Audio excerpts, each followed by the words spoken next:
Imagine that you wake up in the morning. Your eyes are not fully open yet, but your brain is already working. You grab your phone, scroll through the feed, check your email. But then it hits you, you don't feel inspired or motivated.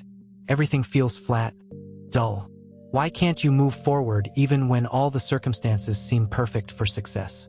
How is it that your own mind slowly destroys your motivation, preventing you from breaking free from these chains? The answer to this question is much simpler and scarier than you think.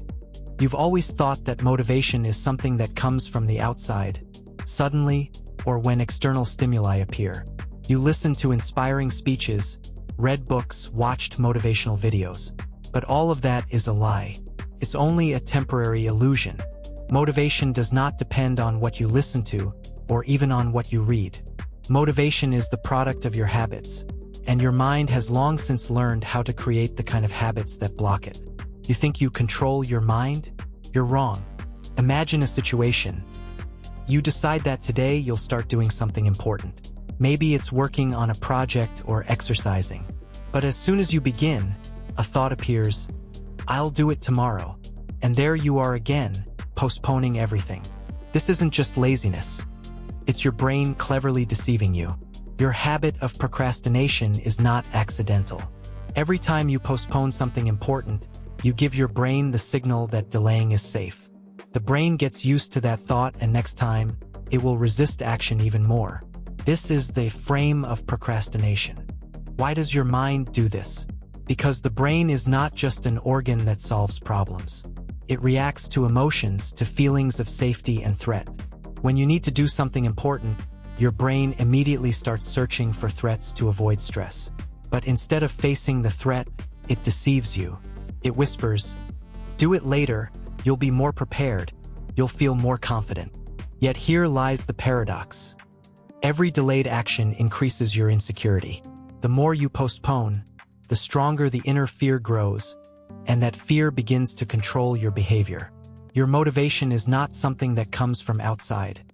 It's hidden in the very actions you keep delaying. But this isn't the end. You can break this cycle if you start recognizing how your brain manipulates you. The problem is that your thinking is often trapped in patterns. You believe you must act only when you feel confident enough to start.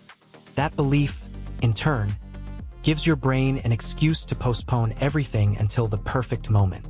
But that moment never comes, because the brain will always find a justification for your passivity. To change this, you must learn to take action at any moment, even if you're not sure of success. That's where the true power of your mind lies. You know how it feels. On some level, you already understand that something needs to change, but you can't find the strength. You start avoiding painful emotions like fear or disappointment, and that creates a closed loop. Every time you fail to complete a task, you feel worse.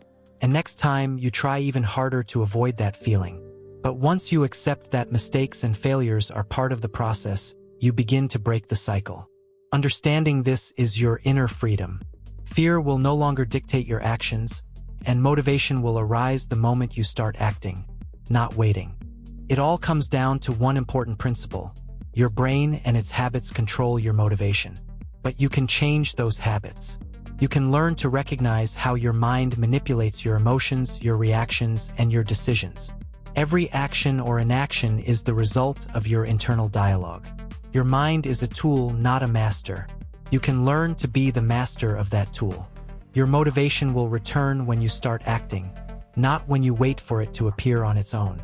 In the end, realizing this power is the path to real transformation. You don't need to be perfect. You need to be active. Every step you take, even the smallest one, brings you closer to your goal. Your motivation is not something external. It's the result of your actions.